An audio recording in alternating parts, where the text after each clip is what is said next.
Deep inside a beautiful forest, where the trees were tall and the leaves whispered secrets to the wind, lived a little sparrow named Pip. Pip was small, even for a sparrow. His feathers were soft and brown, and his eyes were always wide with curiosity. He loved the forest more than anything, the way the sunlight danced between the branches, the smell of pine and moss, and the gentle sound of the river nearby. But Pip had one big problem.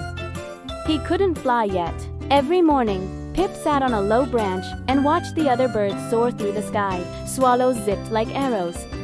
Robins glided gracefully. Even the younger birds had already learned to fly. Pip flapped his wings as hard as he could, but only managed to hop a little and tumble into the leaves below. Maybe tomorrow, Pip told himself, brushing dirt off his feathers. But tomorrow always felt far away. The forest was full of kind creatures. Old Ali Dawal watched from his hollow tree. Mira the Dera walked softly between the ferns, and Bramble the hedgehog rolled slowly along the forest floor. They all noticed Pip trying.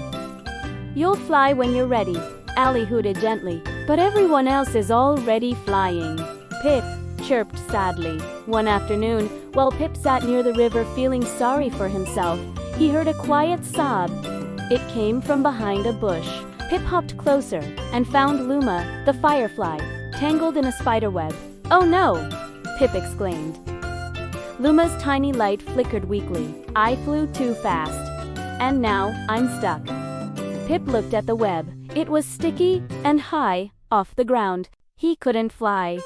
But he could climb. Pip fluttered onto a rock, then onto a branch, and carefully hopped closer. He pecked at the web, strand by strand, until it broke. Luma was free. "Thank you," Luma glowed brightly. "You're very brave." Pip blinked. "I didn't fly." "But you didn't give up," Luma said. That night, Pip felt something warm in his chest.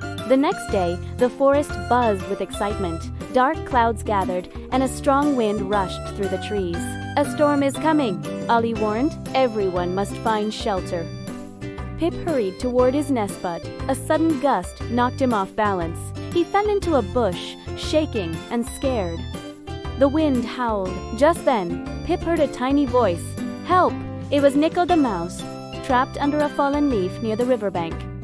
The water was rising. Pip's heart raced. He couldn't fly. He couldn't lift the leaf. But he could call for help. Pip chirped as loudly as he could. Mira the deer rushed over and gently lifted the leaf with her aunt. Nico scrambled free, just in time. "You saved me," Nico squeaked. Pip smiled shyly. "I just did what I could." That night, after the storm passed, the forest sparkled with raindrops.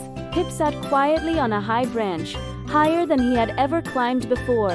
The forest felt calm. Safe.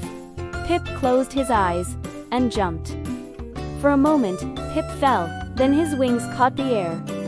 Not perfectly, not smoothly, but enough. Pip flapped, wobbling, circling, clumsily, and landed softly on another branch. His heart pounded. "I flew," Pip whispered. The forest erupted with joyful sounds. Ellie hooted proudly. Myra bowed her head. Luma danced in glowing circles. "You were ready," Ali said. Pip looked at his wings. "They were ready because I was ready," Pip replied. From that day on, Pip practiced every morning. Sometimes he fell. Sometimes he soared, but he was no longer afraid. Because Pip had learned something important. You don't need to fly to be brave. You don't need to be first to be strong. You just need to try when the time is right. And in the beautiful forest, whenever a young bird feels afraid, Pip flies a little closer and chirps. You will fly when you re-ready.